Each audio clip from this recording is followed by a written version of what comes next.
बोलो जयकारा बोल मेरे श्री गुरु महाराज की जय। श्री सद्गुरुदेव भगवान की जय। गुरुमुखो,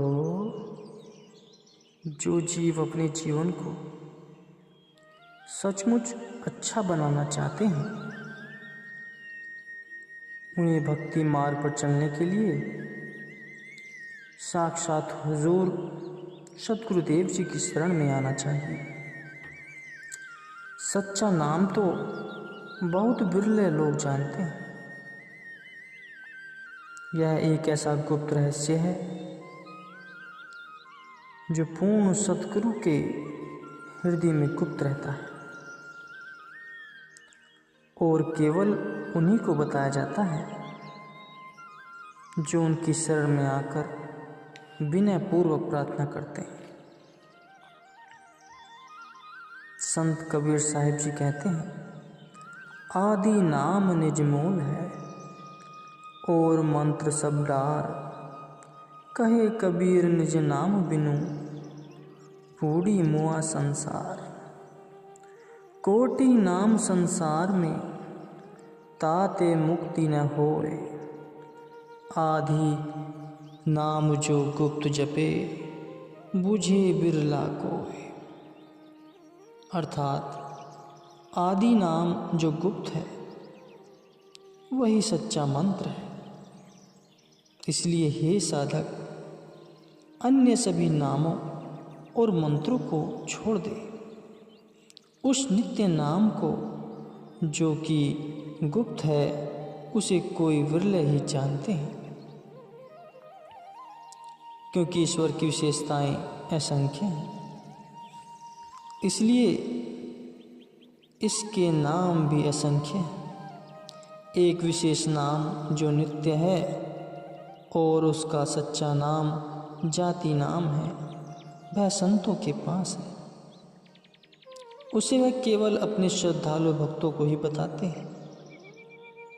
यह ईश्वर की मौज है कि उसने यह रहस्य संतों को ही सौंप रखा है।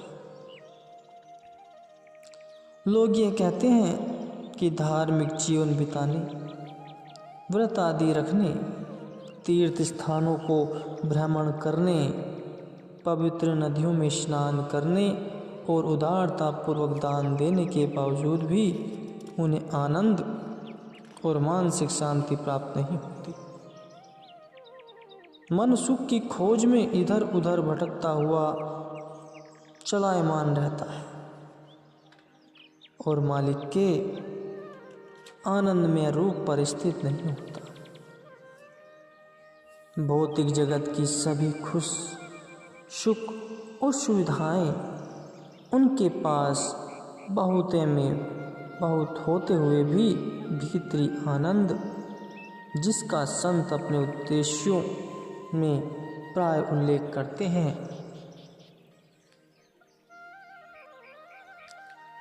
का वे कभी आस्वादन नहीं कर पाते। इस प्रकार के पेचीदा प्रश्न कई साधकों द्वारा पूछे जाते हैं। आनंद हासिल न करने का प्रमुख कारण यही होता है कि उन्होंने पूर्ण सद्गुरु के नाम की दीक्षा प्राप्त नहीं की होती।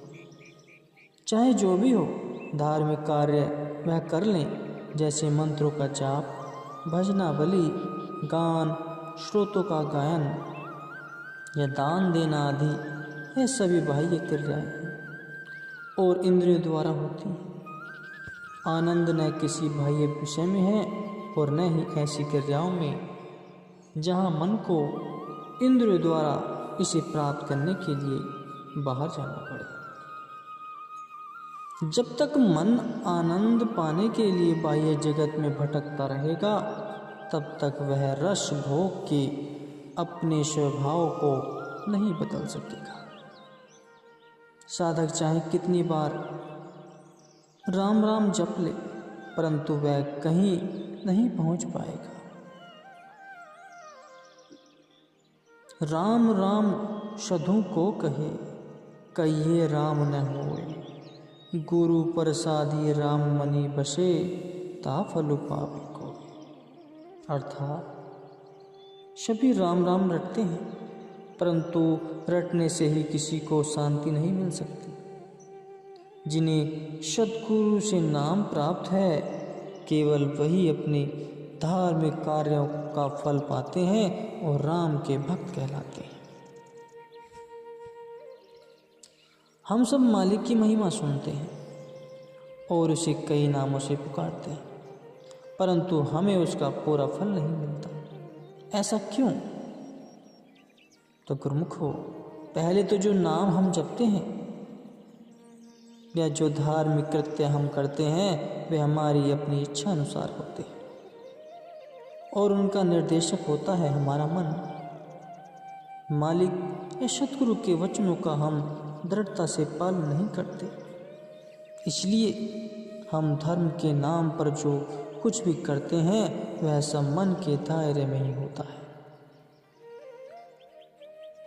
मन स्वयं माया रूप है और अपनी इच्छा अनुसार सब कार्य करता है, परंतु कितनी ही ऊंची उड़ान क्यों न भर ले, माया के बंधनों को यह मन पार नहीं कर पाता। रामायण में कहा गया है, गो गोचर जह लगी मन जाई, सो सब माया जाने हो भाई। मन, आँख, कान, इंद्रियों के द्वारा जहाँ भी जाता है वह सब माया के दायरे में ही रहता है। मन स्वयं ही माया का साथी है, इंद्रियों का दास है, जो उसे सुख दुख की सूचना देती है। ऐसा व्यक्ति जो अपने मन की आज्ञा के अनुसार चलता है, उसे माया के बंधन से मुक्त होने की आशा ही नहीं करनी चाहिए। उसे शुभ कर्म और दान आदि का बहुत अभिमान होता है, परंतु यह भी मन के ही आदेश के अनुसार किए हुए कार्य है। यह जितने भी धार्मिक अनुष्ठान करता है सब मनमति के घेरे में ही होते हैं।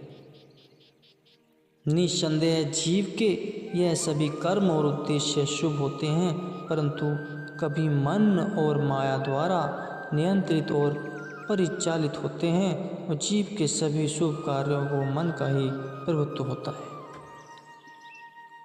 जब हमारे धार्मिक कार्यों में मन और माया की सदा प्रधान होते हैं तो माया के कठोर बंधन से छूटने की आशा करनी ही भूल है। संत कबीर साहब जी कहते हैं, मन मुरीद संसार है, गुरु मुरीद कोई साथ, जो माने गुरु वचन को ताका मता अगाध। अर्थात कोई विरले संत महापुरुष ही सतगुरु के मुरीद है, शेष सभी संसार में मन के ही दास हैं। जो सतगुरु के वचनों के अनुसार चलते हैं उनकी आत्मिक खुशी का तो वर्णन ही नहीं किया जा सकता। अज्ञानी जीव चाहे कितना भी प्रयत्न क्यों न कर ले, माया के बंधन से कदापि मुक्त नहीं हो सकता।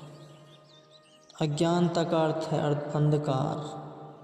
अंधकार में किया गया कोई भी कार्य पूर्ण और सफल नहीं हो सकता।